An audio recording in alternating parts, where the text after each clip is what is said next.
Kottayam medical കോളേജിൽ ഒരു കെട്ടിടം തകർന്നു വീണ ഒരു സാധു സ്ത്രീ ദാരുണമായി കൊല്ലപ്പെട്ടു.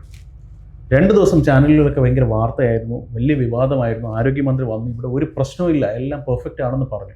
ഇപ്പം ആരെയും കാണുന്നില്ല. ആരോഗ്യരംഗത്തെ പ്രശ്നങ്ങൾ മുഴുവൻ പരിഹരിക്കപ്പെട്ടോ അതോ പരിഹരിക്കാൻ വേണ്ടിയിട്ട് മന്ത്രി ഓടി നടക്കുകയാണ്. താങ്കൾ പത്തനംതിട്ടക്കാരനായതുകൊണ്ട് മന്ത്രി ആ വഴിക്ക് എങ്ങനെ കണ്ടിരുന്നു?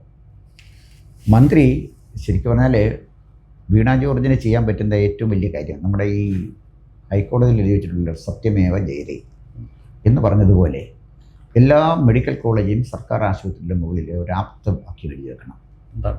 അരക്ഷിതം തിഷ്ഠതി ദൈവരക്ഷിതം എന്ന് പറഞ്ഞാൽ ആരും രക്ഷിക്കാനില്ലാത്തവനെ ദൈവം രക്ഷിക്കും. ദൈവം രക്ഷിച്ച മെഡിക്കൽ കോളേജിൽ വരും, അല്ലാതെ വേറെ ആര് രക്ഷിച്ചാലും അത് ചെയ്താലുള്ള ഗുണം എന്ന് വെച്ചാൽ ജനങ്ങൾക്കൊരു ധാരണ കിട്ടും. ദൈവം തമ്പുരാനെ വിളിച്ചെങ്ങനെയും രക്ഷപ്പെട്ടു, ഇല്ലെങ്കിൽ അപ്പോൾ ആരെയും കുറ്റം പറയാനില്ലല്ലോ. മെഡിക്കൽ കോളേജിലോട്ട് ചെല്ലുന്നവന് ഒരു രോഗമായിട്ട് ചെല്ലും, തിരിച്ചു വരുമ്പോൾ 50 രോഗമായിട്ട് വരും. മെഡിക്കൽ കോളേജിൽ ചെല്ലുമ്പോഴേ അന്തർദേശീയ നിലവാരമാണ് നമ്മുടെ മെഡിക്കൽ കോളേജ്. ഇപ്പോൾ അമേരിക്കയിൽ ഒരു മെഡിക്കൽ കോളേജിലോട്ട് നമ്മളൊരാളെ അഡ്മിറ്റ് ചെയ്തു, അയാളെ കുത്തിക്കെട്ടാനുള്ള നൂല് വാങ്ങിക്കാൻ അയാൾക്ക് ഓപ്ഷനില്ല. പക്ഷെ നമുക്ക് ഓപ്ഷനുണ്ട്. ഏത് നൂല് കിട്ടും കുത്തിക്കെട്ടാനുള്ള നല്ലത് നമുക്ക് മാർക്കറ്റിൽ പോയി വാങ്ങിക്കാം. ഇനി കുത്തിവെക്കാൻ സിറിഞ്ച് വേണം. അന്തർദേശീയ നിലപാടിൽ എവിടെ ചെന്നാലും ആശുപത്രിക്കാരൻ കൊടുക്കുന്ന സിറിഞ്ചല്ലേ അവർ കുത്തിവെക്കുന്നത്. അത് പറ്റത്തില്ല. സിറിഞ്ച് ഓപ്റ്റ് ചെയ്യാനുള്ള സാധ്യത. ഇനിയും പഞ്ഞി, തുണി, ഇതൊക്കെ നമുക്കിഷ്ടം പോലെ മാർക്കറ്റിൽ നിന്ന് വാങ്ങിക്കാനുള്ള സർവ്വസ്വാതന്ത്ര്യം ജനങ്ങൾക്കുണ്ട്. അപ്പോൾ ശരിക്കും പറഞ്ഞാൽ പാശ്ചാത്യ നാടുകളുടെ മുകളിലാണ് നമ്മൾ. കാരണം അവിടെ രോഗിക്ക് ഓപ്ഷനില്ല.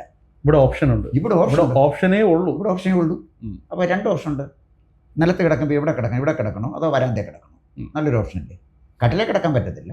ആ കട്ടി കീഴിൽ കിടക്കണോ വരാന്തേ കിടക്കണോ, കാറ്റ് വെക്കണോ വരാന്തേ, ഇങ്ങനെ ഒരുപാട് ഓപ്ഷൻസ് നമ്മളിടും. അപ്പോൾ അന്തർദേശീയ നിലവാരത്തിൽ തന്നെ അതിന് ഒരു സ്റ്റെപ്പ് മുകളിലാണ് നമ്മൾ നിൽക്കുന്നത്. ഇത് ദോഷൈക ദൃക്കുകളാണ് ഇതെല്ലാം പറയുന്നത് എന്നാണ് ആരോഗ്യമന്ത്രി പറയുന്നത്. പക്ഷേ തിരുവനന്തപുരം മെഡിക്കൽ കോളേജിൽ ഒരു ഡോക്ടർ പറയുന്നു ഇവിടെ ഒന്നുമില്ല, ആവശ്യം വേണ്ട സാധനങ്ങളില്ല, കത്തഴിച്ചിട്ട് മറുപടിയില്ല എന്നൊക്കെ പറയുമ്പോൾ ആ മനുഷ്യനെ എല്ലാവരും കൂടെ ഏറി നിർത്തുകയാണ്. ശരിക്കും ഇവിടെ എന്താ സംഭവിക്കുന്നത്? അദ്ദേഹം പറഞ്ഞ വളരെ സത്യസന്ധമായ കാര്യം. അദ്ദേഹം ഇടതുപക്ഷക്കാരനാണ്. അദ്ദേഹം കുത്തക മുതലാളി ഭൂഷ്വാസി അല്ല. അതുകൊണ്ടാണോ കൊല്ലാതെ വിട്ടേ? ഒരു പരിധി വരെ അതുകൊണ്ടായിരിക്കാം കൊല്ലാതെ വിട്ടത്. എന്തായാലും അദ്ദേഹം സത്യം പറഞ്ഞു. വീണ ജോർജ് ആദ്യം പറഞ്ഞു അദ്ദേഹം പറഞ്ഞ സത്യമാണ്, ഞങ്ങൾ കാര്യങ്ങൾ പരിശോധിക്കുന്നു. മുഖ്യമന്ത്രി പറഞ്ഞു അത് ഇങ്ങനെയൊന്നും കയറി പറയാൻ പാടില്ല. ലോകം മുഴുവൻ നമ്മൾ ആരാധനയോടെ കേരളത്തിലെ ഈ ആരോഗ്യരംഗത്തിനെ കാണുമ്പോൾ ഇദ്ദേഹം ഇത് പറഞ്ഞതോടുകൂടി നമ്മുടെ ആരോഗ്യരംഗത്തിൻ്റെ സൽപ്പേര് പോയി എന്ന് പറഞ്ഞു. പിന്നെ എല്ലാവരും കൂടെ അതിൽ കയറി പിടിച്ചു. CPI ഒരാളും കയറി അതിൽ പിടിച്ചിട്ടുണ്ട്. ബിനോയ് വിശ്വം പറയുന്നു ഇവിടെ ആശുപത്രി അത്ര കറക്റ്റല്ല. ക്യാബിനറ്റിൽ ഇരിക്കുന്നൊരു മന്ത്രി പറഞ്ഞു ഇതിവിടെ നല്ല സ്വർഗ്ഗതുല്യമായ കാര്യങ്ങളാണ്. സജി ചെറിയാൻ, കുന്തോം കുടച്ചക്രം മോഡൽ സജി ചെറിയാൻ പറയുന്നു ഈ പറഞ്ഞ പോലെ അദ്ദേഹത്തിന് ജീവൻ രക്ഷിക്കാൻ സ്വകാര്യ ആശുപത്രി പോകേണ്ടി വന്നു. അതെന്താണെന്ന് എനിക്ക് മനസ്സിലാവാത്ത. മന്ത്രി തമാശ പറഞ്ഞതായിരിക്കും എന്നൊക്കെയാണ് ഇപ്പോൾ ആരോഗ്യമന്ത്രി അല്ലെങ്കിൽ ബന്ധപ്പെട്ട ആൾക്കാരൊക്കെ പറയുന്നത്. ഒരു മന്ത്രി പറയുന്നു സർക്കാർ സംവിധാനങ്ങൾ മെച്ചപ്പെട്ടതാണ് ആരോഗ്യരംഗത്ത്, സർക്കാർ സംവിധാനത്തിൽ ആളുകൾ വിശ്വസിച്ചു പോകുന്നു. മുഖ്യമന്ത്രിയുടെ ഭാഷ കടം കൊണ്ട് പറയുകയാണെങ്കിൽ കേരളത്തിൽ എന്തൊരു മാറ്റമാണ് എന്നുള്ളതാണ്. പക്ഷേ അതേ മന്ത്രിസഭയിലെ മന്ത്രി പറയുന്നു എൻ്റെ ജീവൻ രക്ഷിച്ചത് സ്വകാര്യ ആശുപത്രിയിൽ പോയിട്ടാണ്. ശരിക്കും ഇത് ഏത് വിശ്വസിക്കണം? അദ്ദേഹം ഒരു നല്ല ദൈവവിശ്വാസിയ സത്യക്രിസ്ത്യാനിയാണ് സജി ചെറിയാൻ. അദ്ദേഹം പിന്നെ ദൈവത്തിൽ വിശ്വസിക്കുന്ന ആളാണ്. ജീവനും കൊണ്ട് ഓടി. സത്യമല്ലേ അദ്ദേഹം പറഞ്ഞത്. അവിടെ പോയി കിടന്നാൽ മരിച്ചു പോയിനെയായിരുന്നു. അവിടെ അമൃത ആശുപത്രിയിൽ പോയി ജീവൻ വെച്ച് രക്ഷപ്പെട്ടു വന്നു. അതിനിടയിൽ മറ്റേ പിന്നെ ഇടതുപക്ഷ കൺവീനർ പറഞ്ഞു അദ്ദേഹത്തിനെ സർക്കാർ ആശുപത്രി അദ്ദേഹത്തിന് രക്ഷിച്ചത് അദ്ദേഹം ജലദോഷമായിട്ടാണ് പോയത്, അവിടെ രക്ഷിച്ചു. ബേബി സഖാവും പറഞ്ഞു അദ്ദേഹത്തിനെ രക്ഷിച്ചത് സർക്കാർ ആശുപത്രിയായിട്ട്. അതുപോലെ മുട്ടുവേദനയായിട്ടായിരിക്കും പോയത്. സീരിയസ് ആയ ഒരു അസുഖമായിട്ടാണ് സജി ചെറിയാൻ ചെന്നത്. അവിടുന്ന് അദ്ദേഹത്തിനെ രക്ഷിച്ചത് സ്വകാര്യ ആശുപത്രി. ഇവരെല്ലാം പറയുന്നത് സത്യമാണ്. എനിക്കൊരു ചെറിയ ജലദോഷം വന്നു, ഞാനവിടെ പോയി, എന്നെ രക്ഷിച്ചു സർക്കാർ ആശുപത്രി. എനിക്ക് ചെറിയൊരു കള്ളം പറയുന്നില്ല, എല്ലാവരും പറഞ്ഞ എല്ലാവരും അസുഖം മാത്രം പറയുന്നില്ല, അസുഖം പറയത്തില്ല. അപ്പോൾ അതുകൊണ്ട് ജലദോഷത്തിന് സർക്കാർ ആശുപത്രി ബെസ്റ്റാണ്. വിദഗ്ധ ചികിത്സ വേണമെങ്കിൽ പ്രൈവറ്റിൽ പോകണം. വിദഗ്ധ ചികിത്സ വിദഗ്ധ ചികിത്സ വേണമെങ്കിൽ അമേരിക്കയിൽ പോകണം, അല്ലെങ്കിൽ ഇംഗ്ലണ്ടിൽ പോകണം. അല്ല, ഞാൻ ചോദിച്ചോട്ടെ, കേരളം നമ്പർ 1 ആണ്, ലോകം മുഴുവൻ ഉറ്റുനോക്കുന്നു, വികസനത്തിൻ്റെ കേരള മോഡൽ, ആരോഗ്യരംഗത്തെ കേരള ബദൽ എന്നൊക്കെ പറയുമ്പോഴും നമ്മുടെ മുഖ്യമന്ത്രി അദ്ദേഹം തന്നെയാണ് എടുത്തു പറയേണ്ടത്. അടിക്കടി അമേരിക്കയിൽ പോകുന്നു സ്വന്തം ആവശ്യങ്ങൾക്കായി അല്ലെങ്കിൽ ചികിത്സയ്ക്കായി. അതെന്താ അങ്ങനെ? അദ്ദേഹത്തിന് ഇവിടുത്തെ സ്ഥാപനങ്ങളിൽ വിശ്വാസമില്ലാത്തത് കൊണ്ടാണോ? ഇവിടെ അതിനുള്ള സംവിധാനം ഇല്ലാത്തത് കൊണ്ടാണോ? അല്ല, ഇത് സംവിധാനത്തിൻ്റെ കുറവാണെന്ന് എനിക്ക് പറയാൻ പറ്റില്ല. കാരണം ഇവിടെ പിന്നെ നല്ല സംവിധാനങ്ങൾ ഇന്ത്യയിലുണ്ട്, നമ്മുടെ സർക്കാർ ആശുപത്രിയിലുണ്ടെന്ന് ഞാൻ പറയുന്നില്ല. സുഷമ സ്വരാജ് അസുഖബാധിതയായ ആശുപത്രിയിൽ ചെന്നപ്പോൾ അവർ ചികിത്സിച്ച വിദേശത്തല്ല, ആൾ ഇന്ത്യൻ ഇൻസ്റ്റിറ്റ്യൂട്ട് ഓഫ് മെഡിക്കൽ സയൻസിലാണ്.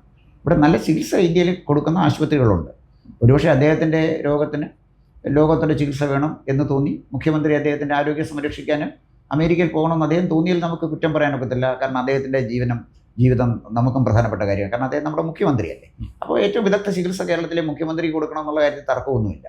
അമേരിക്കയിൽ ചികിത്സയാണ് നല്ലത് എന്ന് അദ്ദേഹത്തിന് തോന്നിയെങ്കിൽ അത് അദ്ദേഹത്തിൻ്റെ വ്യക്തിനിഷ്ഠമായൊരു കാഴ്ചപ്പാടാണ്.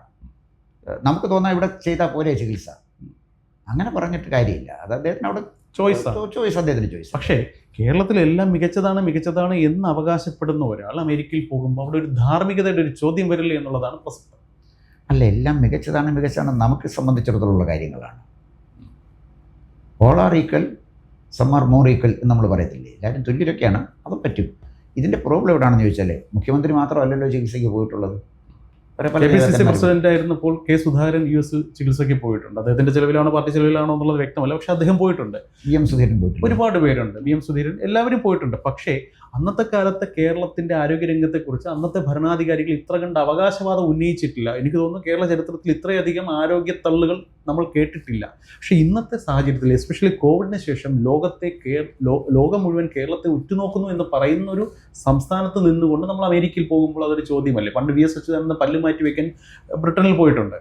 ഇന്ന് കാലം മാറി. ഇത്രയധികം തള്ളുമ്പോൾ ആ തള്ളിനെ സാധൂകരിക്കാൻ വേണ്ടി തള്ളുന്ന ആൾക്കാർ തന്നെ എന്തെങ്കിലും ചെയ്യണ്ടേ എന്നുള്ളതാണ് ചോദ്യം. ഇവിടെ ബേസിക് ആയിട്ടുള്ള പ്രശ്നമാണ് അന്വേഷിച്ച് പറഞ്ഞത്. ഇവിടെ ആരോഗ്യരംഗത്തെ പ്രശ്നമല്ല കാര്യം, ഇവിടെ തള്ളാണ് പ്രശ്നം. ഒരു സൗകര്യമില്ല. നമ്മുടെ ഗവൺമെൻറ് ആശുപത്രിയിൽ ഇത്രയേ സൗകര്യമേ ഉള്ളൂ എന്ന് നമ്മൾ പറഞ്ഞുള്ള കുഴപ്പം എന്താ?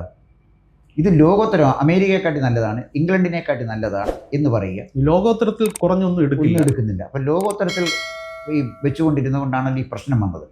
ഇതിനെക്കുറിച്ച് ഇവർ ഈ തള്ളു നടത്തിയില്ലായിരുന്നെങ്കിൽ ആരും ഇതിൻ്റെ പുറകെ പോകുമായിരുന്നില്ല. നമ്മുടെ ആരോഗ്യ മേഖലയ്ക്ക് പ്രശ്നങ്ങളുണ്ട്. കാരണം നമ്മുടെ ഗവൺമെൻറ് മെഡിക്കൽ കോളേജിലായാലും ശരി, നമ്മുടെ ഗവൺമെൻറ് ഹോസ്പിറ്റൽസിലായാലും ശരി, ആരോഗ്യ മേഖലയ്ക്ക് ചെയ്യാൻ കഴിയുന്നൊരു പരിധിയുണ്ട്. പക്ഷേ വളരെ ശാസ്ത്രീയമായി ഇതിനെ സമീപിക്കാൻ നല്ല ധിഷണാശക്തിയുള്ള, വീക്ഷണമുള്ള ഒരു മന്ത്രിക്ക് കഴിഞ്ഞാൽ ഇത് പരിഹരിക്കാവുന്ന കാര്യം. ഉദാഹരണം ഞാൻ പറയാം. ശ്രീമതി ടീച്ചറിൻ്റെ കാലഘട്ടത്തിലാണ് സത്യത്തിന് ആരോഗ്യ മേഖലയിൽ അടിസ്ഥാനപരമായൊരു മാറ്റം വന്നു തുടങ്ങുന്നത്. നല്ല മാറ്റം. ഫാക്റ്റാണത്, അതൊരു ഫാക്റ്റാണ്, നമുക്ക് നിഷേധിക്കാൻ പറ്റില്ല. തീർച്ചയായും. ശൈലജ ടീച്ചർ വന്നു. അവർ നിപ്പ വന്നപ്പോൾ ആ നിപ്പ നടന്ന സ്ഥലത്തേക്ക് പോയില്ലേ. നമ്മൾ പോലും ഭയപ്പെടുക, നമ്മൾ പോലും പറഞ്ഞാൽ നമുക്ക് ജീവൻ കളഞ്ഞ് നമ്മൾ പോവില്ല. പക്ഷെ ആരോഗ്യമന്ത്രി അവിടെ പോയല്ലോ. അപ്പോൾ ഇങ്ങനെ ആരോഗ്യമന്ത്രി നേരിട്ടിടപെട്ട് ആ വകുപ്പിനെ മോണിറ്റർ ചെയ്തുകൊണ്ടിരുന്നൊരു മന്ത്രിയായിരുന്നു. അപ്പോൾ നിയന്ത്രണം മന്ത്രിയുടെ കയ്യിലായിരുന്നു. പക്ഷേ ശ്രീമതി ടീച്ചറും അതുപോലെ തന്നെ ശൈലജ ടീച്ചറും ഒക്കെ വർഷങ്ങളായിട്ട് ജനങ്ങളുടെ ഇടയിൽ നിന്ന് പ്രവർത്തിച്ച് MLA മാരും മന്ത്രിയൊക്കെ ആയ ആളാണ്. വീണ ജോർജ് ഒരു മതമേലധ്യക്ഷൻ്റെ നോമിനിയായിട്ട് വന്ന് പത്തനംതിട്ട ജില്ലയിൽ ഒരുപാട് സീനിയർ നേതാക്കന്മാരെ ഗില്ലറ്റൻ ചെയ്തിട്ട് മന്ത്രിയായ ആളാണ്. പത്തനംതിട്ട ജില്ലയിൽ നിന്ന് ഒരു ക്രൈസ്തവ മന്ത്രി വേണമെങ്കിൽ അവിടുത്തെ ജില്ലാ സെക്രട്ടറിയായി രാജു അബ്രഹാമിന് കൊടുക്കണമായിരുന്നു. അദ്ദേഹം 5 പ്രാവശ്യം കണ്ട് റാന്നി മണ്ഡലത്തെ പ്രതികരിച്ചാണ്. അപ്പം ഈ മെറിറ്റ് അടിസ്ഥാനത്തിൽ വന്ന ആളല്ല വീണ ജോർജ്, വളഞ്ഞ വഴിയിലൂടെ വന്നാണ്. അപ്പോൾ സ്വാഭാവികമായിട്ട് വളഞ്ഞ വഴിയിലൂടെ വരുന്ന ആളുകൾ പോകുന്നതും വളഞ്ഞ വഴിയിൽ കൂടെ തന്നെയായിരിക്കും. വീണ ജോർജ് ഇന്നൊരു ആളുകളൊക്കെ വെറുക്കുന്ന ഒരു മന്ത്രിയായിട്ട് മാറിയില്ലേ. വീണ ജോർജിന് ഏറ്റെടുക്കാൻ കഴിയത്തില്ലായിരുന്നെങ്കിൽ അവർ രാജിവെച്ച് പോയി. ഇപ്പോൾ എൻ്റെ വ്യക്തിപരമായ അഭിപ്രായം അനുസരിച്ച് വീണ ജോർജ് രാജിവെച്ച് പോകുന്നതാണ് നല്ലത്. അവർക്കും നല്ലത്, ഗവൺമെൻറ്റിനും പറ്റില്ലെങ്കിൽ കളഞ്ഞിട്ട് പോവുക, അതായിരിക്കും നല്ലത്. പക്ഷേ വീണ ജോർജ് വേണമെന്ന് വിചാരിച്ചാൽ മുഖ്യമന്ത്രി സമ്മതിക്കില്ല എന്നാണ് കേൾക്കുന്നത്. എങ്കിൽ പിന്നെ അവിടെ ഇരുന്ന് 2026 വരെയല്ലേ ഇരിക്കാൻ പറ്റുള്ളൂ. അതുവരെ അവിടെ ഇരിക്കട്ടെ. ഇപ്പം ഞാൻ ചോദിക്കുന്നത്, കോട്ടയം മെഡിക്കൽ കോളേജിൽ അബാൻഡൻ ചെയ്തൊരു കെട്ടിടമാണ് തകർന്നു വീഴുന്നത്. അബാൻഡൻ ഒരു കെട്ടിടം ചെയ്തു കഴിഞ്ഞാൽ മെഡിക്കൽ കോളേജിൽ നിമിഷങ്ങൾക്ക് അതിനെ ആ കെട്ടിടം തന്നെ പൊളിച്ചു മാറ്റി വേറെ കെട്ടിടം പണിയണ്ടേ? അല്ലെങ്കിൽ പൊളിച്ചു മാറ്റണ്ടേ? അത് പണിയണ്ട, കെട്ടിടം പൊളിച്ചു മാറ്റണ്ടേ? നമ്മുടെ മെഡിക്കൽ കോളേജിൽ എത്ര മെഡിക്കൽ കോളേജിൽ അടിസ്ഥാന സൗകര്യം ഉണ്ടെന്ന് ആലോചിക്കുള്ളൂ. നമ്മൾ ചെന്നൊന്ന് കാണണം, എത്ര ദയനീയമാണ് അവിടുത്തെ സ്ഥിതി. അത് കേരളത്തിൻ്റെ സാമ്പത്തിക സ്ഥിതി അനുസരിച്ച് നമുക്കതേ ചെയ്യാൻ പറ്റുള്ളൂ. പക്ഷേ ഈ കാണുന്ന റോഡിൽ വരാന്തയിൽ ആൾ കിടക്കുന്നത് ലോകോത്തരമാണെന്ന് പറയാൻ വരുന്നതാണ് നമുക്ക് സഹിക്കാൻ പറ്റാതെ. ഞാനൊന്ന് ചോദിച്ചോട്ടെ സാർ, ഇപ്പോൾ നമുക്ക് ഒരുപാട് പ്രശ്നങ്ങളുണ്ട് ആരോഗ്യ മേഖലയെക്കുറിച്ച് പറയുമ്പോൾ. പൊതുജനാരോഗ്യ രംഗത്ത് അല്ലെങ്കിൽ നമ്മുടെ മെഡിക്കൽ കോളേജുകളിൽ ധാരാളം പ്രശ്നങ്ങളും പരിമിതികളും ഉണ്ട് എന്നുള്ള യാഥാർത്ഥ്യം അംഗീകരിക്കുമ്പോഴും നമ്മൾ കാണേണ്ട കാര്യം, ലോകോത്തര നിലവാരമുള്ള ക്വാളിഫൈഡ് ആയിട്ടുള്ള ഡോക്ടർമാർ നമുക്ക് സ്വന്തമാണ്. പ്രൈവറ്റ് ഹോസ്പിറ്റലുകളിൽ ഉള്ളതിനേക്കാൾ കൂടുതൽ കഴിവും പ്രാഗൽഭ്യമുള്ള ഡോക്ടർമാർ നമുക്കുണ്ട്, നമ്മുടെ മെഡിക്കൽ കോളേജുകളിലുണ്ട്. അവർക്ക് വേണ്ടത് മെച്ചപ്പെട്ട അടിസ്ഥാന സൗകര്യമാണ്, അവർക്ക് മെച്ചപ്പെട്ട തൊഴിൽ സാഹചര്യം കൊടുക്കുക എന്നുള്ളതാണ്. അത് കൊടുത്തു കഴിഞ്ഞാൽ പകുതി പ്രശ്നം കഴിഞ്ഞു. അതിന് പോലും തയ്യാറാകാതെ നിൽക്കുന്നതിൻ്റെ ഒരു സാങ്കത്യമാണ് ചോദ്യം ചെയ്യുന്നത്. താങ്കൾക്ക് എന്ത് തോന്നുന്നു? ഈ ഡോക്ടർമാരുണ്ട്, കഴിവുണ്ട്, പക്ഷേ എല്ലാവരും അങ്ങ് പ്രൈവറ്റ് മേഖലയിൽ പോയി അങ്ങ് കാശുണ്ടാക്കുന്നെങ്കിൽ അവരുണ്ടാക്കിക്കൊള്ളട്ടെ എന്ന ഭരണാധികാരിയുടെ ചിന്തയാണോ ഈ ദുരവസ്ഥയ്ക്ക് കാരണം? അല്ല, നമ്മുടെ മെഡിക്കൽ കോളേജുകളിലെ ലോകോത്തര നിലവാരമുള്ള ഡോക്ടേഴ്സ് ഉണ്ട്, അതിന് തർക്കമില്ലാത്ത കാര്യം. വളരെ സമർത്ഥന്മാരായ ഡോക്ടർമാർ, പക്ഷേ അവർക്ക് അർഹിക്കുന്ന അംഗീകാരം കിട്ടുന്നില്ല. അപ്പോൾ ഒരു ഉദാഹരണം ഞാൻ പറയാം. ഇ കെ നായനാർ മുഖ്യമന്ത്രിയായിരുന്ന സമയത്ത് അദ്ദേഹം ഡൽഹി ചെന്നപ്പോഴേ അദ്ദേഹത്തിന് എന്തോ ഒരു അസ്വസ്ഥത വന്നു. ആൾ ഇന്ത്യൻ ഇൻസ്റ്റിറ്റ്യൂട്ട് ഓഫ് മെഡിക്കൽ സയൻസിൽ തന്നെ അദ്ദേഹത്തിനെ കൊണ്ടുവന്നു. അദ്ദേഹം പറഞ്ഞു, ഒരാളും എന്നെ ചികിത്സിക്കേണ്ട, ട്രിവാൻഡ്രത്തുനിന്ന് പി പി ജോസഫ്, അദ്ദേഹത്തിൻ്റെ പേര് പി പി ജോസഫ് എന്നാണ് എൻ്റെ ഓർമ്മ, അദ്ദേഹത്തിൻ്റെ പേഴ്സണൽ ഫിസിഷ്യൻ ജോസഫ് എന്നാണ് അദ്ദേഹത്തിൻ്റെ പേര്, പി പി എന്നാണോ ഇനിഷ്യലി എനിക്ക് ഉറപ്പില്ലാത്തതുകൊണ്ട് ഞാനത് പറയാം. അദ്ദേഹം വന്ന് നോക്കിയിട്ടേ മരുന്ന് കഴിക്കുമെന്ന് പറഞ്ഞു. തൊട്ടടുത്ത വിമാനത്തിൽ അദ്ദേഹം അവിടെ ചെന്നു, നയനാരെ നോക്കി പരിശോധിച്ചിട്ട് മരുന്ന് കൊടുത്തു. ആൾ ഇന്ത്യൻ ഇൻസ്റ്റിറ്റ്യൂട്ട് ഓഫ് മെഡിക്കൽ സയൻസിൽ കിടക്കുന്ന നയനാരാണ് പറഞ്ഞത്, തിരുവനന്തപുരത്തുള്ള ഡോക്ടർ ജോസഫ് വന്നിട്ട് ഞാൻ മരുന്ന് കഴിക്കുന്നുള്ളൂ. അപ്പം എത്രമാത്രം വിശ്വാസമാണ് ഒരു രോഗി എന്നുള്ള നിലയിൽ ഇ കെ നായനാർ എന്ന് പറയുന്ന രാഷ്ട്രീയ നേതാവ് ജോസഫ് എന്ന് പറയുന്ന ഒരു ഡോക്ടറെ അർപ്പിച്ചത്. ഇതുപോലെ നമ്മുടെ രാജ്യത്തെ ജനങ്ങൾ വലിയ വിശ്വാസം അർപ്പിച്ചിരിക്കുന്ന ധാരാളം ഡോക്ടർമാർ നമ്മുടെ നാട്ടിലുണ്ട്, നല്ല അതിസമർത്ഥന്മാരായ ഡോക്ടർമാരുണ്ട്. പക്ഷേ അവർക്ക് ഡോക്ടർ ഓപ്പറേഷൻ ചെയ്യണമെങ്കിൽ അതിനാവശ്യമുള്ള ശസ്ത്രക്രിയ ഉപകരണം വേണ്ടേ? ഇപ്പം തന്നെ നമ്മുടെ ആ ഡോക്ടർ പറഞ്ഞു കേട്ടില്ലയോ, ഹാരിസ്, അദ്ദേഹത്തിന് ഉപകരണങ്ങൾ കിട്ടുന്നില്ല, മറുപടിയില്ല. അപ്പം ഡോക്ടർ അവിടെ ചെന്ന് ഈ ആരോഗ്യവകുപ്പിലെ സെക്രട്ടറിയുടെ അടുത്തും അല്ലെങ്കിൽ അവിടുത്തെ അണ്ടർ സെക്രട്ടറിയുടെയും സെക്ഷൻ ഓഫീസറുടെയും മുന്നേ പോയി കുഞ്ഞു നിന്ന് കേണപേക്ഷിക്കണം എന്നൊക്കെ പറയുന്നത് ഇത്തിരി വിഡിത്തമാണ്. മെഡിക്കൽ കോളേജിലെ പ്രിൻസിപ്പലിന് അവിടെ ചെലവഴിക്കാനുള്ള പണം കൊടുത്താൽ അദ്ദേഹത്തിന് പെട്ടെന്ന് കാര്യം ചെയ്യും. എന്തിനാ ഈ സെക്രട്ടേറിയറ്റ് ഈ ഫയലെല്ലാം ഇവിടെ വെച്ചേക്കുന്നത്? സെക്രട്ടറിക്ക് എന്തറിയാം? ആരോഗ്യവകുപ്പ് സെക്രട്ടറി ഡോക്ടർ അല്ലെങ്കിൽ അദ്ദേഹത്തിന് എന്തറിയാം ഇവിടുത്തെ കാര്യത്തെക്കുറിച്ച്? എല്ലാ കാര്യങ്ങളും സെക്രട്ടേറിയറ്റിൽ കൂടെ അങ്ങ് പോയാൽ മതി എന്നുള്ള ഒരു ധാർഷ്ട്യമാണ് ഈ മെഡിക്കൽ കോളേജുകളിലെ ഈ ദുരവസ്ഥയിലെത്തിയത്. മനസ്സിലായി. ഇതിപ്പോൾ ഈ ഒരു വിവാദം കോട്ടയം സംഭവം വന്ന സമയത്ത് ന്യായീകരണ ക്യാപ്സൂളിൻ്റെ ഭാഗമായിട്ടാണെങ്കിൽ CPM സംസ്ഥാന സെക്രട്ടറി ശ്രീ MV ഗോവിന്ദൻ പറഞ്ഞൊരു കാര്യം പ്രസക്തമാണ്. നിങ്ങൾ ഒന്ന് പറഞ്ഞ് രണ്ടാമത്തതിന് സർക്കാർ സംവിധാനങ്ങൾ അടച്ചാക്ഷേപിക്കുമ്പോൾ ഇവിടെ നേട്ടം കൊയ്യുന്നത് ഇവിടുത്തെ സ്വകാര്യ മേഖലയാണ് എന്ന് അദ്ദേഹം പറഞ്ഞതിലൊരു കാര്യമുണ്ട്. അതുകൊണ്ട് എന്തെങ്കിലുമൊക്കെ പരിമിതികളും പരാധീനതകളും ഉണ്ടെങ്കിൽ ഇത്രയധികം ആക്ഷേപിക്കരുത്, അടച്ചാക്ഷേപിക്കരുത് എന്ന് പറയുന്നു. അതിലൊരു കാര്യമില്ല, അതിലൊരു ലേശം കഴമ്പില്ലാതെ നമുക്ക് തള്ളിക്കളയാൻ പറ്റുമോ? അദ്ദേഹം പറഞ്ഞ് 100% സത്യമാണ്. ഇത് ചെറിയ കാര്യമല്ല. മെഡിക്കൽ കോളേജ് ചെല്ലുമ്പോൾ ശസ്ത്രക്രിയയ്ക്ക് ഉപകരണമില്ല എന്ന് പറയുന്നത് ചെറിയ കാര്യമല്ല. മെഡിക്കൽ കോളേജ് ചെല്ലുന്ന രോഗി പഞ്ഞിയും മരുന്നും വാങ്ങിച്ചുകൊണ്ടിരുന്ന പറയുന്നത് ചെറിയ കാര്യമല്ല. പക്ഷെ അതിന് പരിഹാരം കാണണം. ഒപ്പം മെഡിക്കൽ കോളേജിനെ അല്ലെങ്കിൽ സർക്കാർ ആരോഗ്യ സംവിധാനത്തെ നമ്മൾ അടച്ചാക്ഷേപിക്കുമ്പോൾ പിന്നെ രാജ്യത്തെ ജനങ്ങൾക്ക് പഞ്ചനക്ഷത്ര ആശുപത്രികളെ ഉള്ളൂ ആശ്രയം എന്ന് വരുന്നത് വലിയ അപകടകരമായ ഒരു സ്ഥിതിയിലേക്ക് എത്തും. ഈ പഞ്ചനക്ഷത്ര ആശുപത്രികൾ നടത്തുന്ന ചൂഷണം മനുഷ്യനെ ഞെട്ടിക്കുന്നതാണ്. കൃത്യമായി നമ്മുടെ ആരോഗ്യ മേഖല സർക്കാരിൻ്റെ നിയന്ത്രണത്തിൽ തന്നെ വളരണം. പഞ്ചനക്ഷത്ര ഹോസ്പിറ്റലുകളിൽ പോകേണ്ടവർ പോകട്ടെ, സമ്പന്നന്മാർ പോകട്ടെ. അവരങ്ങോട്ട് പോകുമ്പോൾ മെഡിക്കൽ കോളേജിലെ തിരക്ക് കുറയത്തില്ലേ? മെഡിക്കൽ കോളേജിൽ കൂടുതൽ ആളുകൾക്ക് ചികിത്സ കിട്ടും. ഗോവിന്ദൻ മാസ്റ്റർ പറഞ്ഞ ആ കാര്യത്തോടെ 101% ഞാൻ യോജിക്കുന്ന ഒരാളാണ്. ഈ പറയുന്ന സർവകലാശാലകൾക്ക് കൊടുത്തതുപോലെയുള്ള സ്വയംഭരണം നമ്മുടെ മെഡിക്കൽ കോളേജുകൾക്ക് കൊടുത്തു കഴിഞ്ഞാൽ നിലവിലെ പ്രശ്നങ്ങൾ ഒരു പരിധിവരെയെങ്കിലും പരിഹരിക്കാൻ സാധിക്കുമോ? ഇത് പറഞ്ഞ അവസാനിക്കും. തീർച്ചയായിട്ടും മെഡിക്കൽ കോളേജുകൾക്ക് ഒരു ഓട്ടോണമസ് പദവി കൊടുത്താൽ അത് ആ പണം ചെലവഴിക്കാനുള്ള തുക ഈ രംഗത്തെ വിദഗ്ധന്മാരെ ഏൽപ്പിച്ചാൽ, ക്ലാർക്കല്ല തീരുമാനിക്കേണ്ടത്, ഡോക്ടറാണ് തീരുമാനിക്കേണ്ടത് എന്തൊക്കെ മരുന്ന് വാങ്ങിക്കണം, എന്ത് ചെയ്യണം എന്നുള്ളത്. അത്തരത്തിൽ ഡോക്ടർമാർക്ക് അധികാരം കൊടുക്കുകയും അതിനാവശ്യമായ ഒരു പർച്ചേസിംഗ് പവർ അവർക്ക് കൊടുക്കുകയും ചെയ്താൽ തീർച്ചയായിട്ടും നമ്മുടെ മെഡിക്കൽ കോളേജുകളുടെ സ്ഥിതിയെ മാറും. അതുകൊണ്ട് മാത്രം തീരത്തില്ല. നമ്മുടെ മെഡിക്കൽ കോളേജുകളെ റെഫറൽ ആശുപത്രിയാക്കണം. എല്ലാത്തിനും എന്തിനാണ് മെഡിക്കൽ കോളേജ് ചെല്ലുന്നത്? പനിക്ക് എന്തിനാണ് മെഡിക്കൽ കോളേജിലോട്ട് പോകുന്നത്? പക്ഷേ അത് സങ്കല്പത്തിലല്ലേ ഉള്ളൂ മനുഷ്യ. അത് കൃത്യമായി റെഫറലാക്കണം.